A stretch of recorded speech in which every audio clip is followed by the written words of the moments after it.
For more on the markets, we want to bring in Saira Malik, who is Chief Investment Officer at Nuveen. Sarah, watching all of this, these crazy moves in the Treasury market and what that has done to equities, what do you tell investors? Well, the question of the week was, will they or won't they? And that was with the Fed in terms of will they pause on interest rates? And they did. That caused yields to fall and markets to rally. And it also allowed investors to focus on the micro, which is earnings. Earnings season outside of Apple looks strong. Beats are about 7.5%. And we're exiting a three-quarter earnings recession with expected about 4% growth this quarter.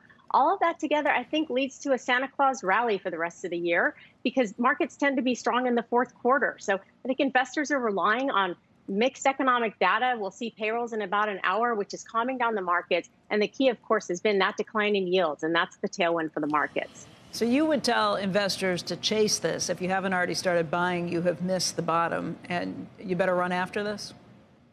We hit about May lows about a week ago at about 41 and change on the S&P 500. And with earnings coming in pretty strong, and if yields continue to moderate, I think there is upside for the markets. Now, fast forward to 2024, second half of the year, you probably do hit that recession, but we'll find out in less than an hour whether September payrolls was a one-time fluke. Probably 300,000 plus is a fluke, but I think payrolls still beat this quarter. Some pull forward in holiday hiring. Payrolls can come in a little bit over 200,000. That'll be a beat and telling us the economy is still resilient.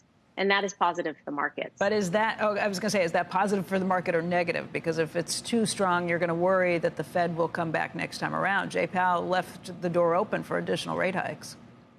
I think the question still remains, do we get one more insurance rate hike? And we could, maybe in December, maybe sometime in early 2024. Our view is that we will not be getting rate cuts in the first half of 2024. Maybe in the second half of 2024, that's when you'll see that. And yes, exactly. Depending on the day, good news is bad news or bad news is good news. But lately, with ISM data coming in a little weaker than expected, it started to settle investors into thinking that the economy is strong enough to keep earnings growth resilient, but not so strong that it causes the Fed to just continue on rate hikes over and over again going forward. So we see up to one more rate hike, and then this cycle is done. I wonder what the market's reaction would be if the numbers were strong and then as a result the Fed hiked rates. If we're going to pin everything on these crazy moves in the Treasury complex and then the massive gains in equities on the Fed pausing, which is what basically everybody thought they were going to do yesterday. What's the reversal if that turns out to not be the case next time around? Well, two things to watch will be employment markets. If what happened in September is a new trend and they accelerate from here, I think that will be inflationary. We need to watch wage inflation. And of course, inflation data, CPI and PPI, were somewhat mixed because the consumer is still spending.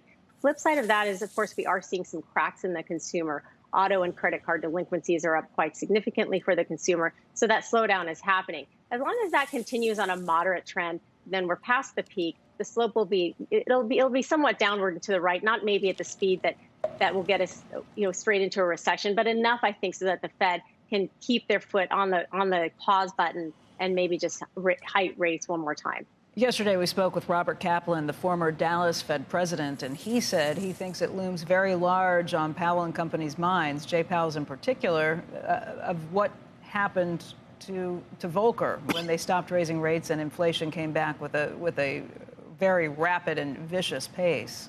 If that's the case, it could be a more hawkish Fed than you're thinking and other investors too.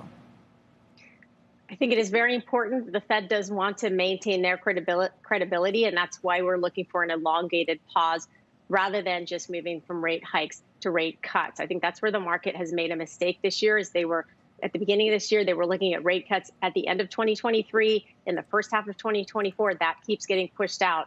Inflation likely doesn't meet their 2% target until late 2024 or even into 2025. And that's why you're going to get this elongated pause. But that doesn't have to be negative for the markets. As long as earnings are still growing, and I mentioned we're coming out of a three-quarter earnings recession just this quarter, then I think the markets remain resilient and they price off of earnings and they are okay with the Fed holding. But exactly, the Fed does not want to make that mistake and jump the gun and say we've beaten inflation, we're moving into rate cuts, and then we end up in a problem and we need to unwind that.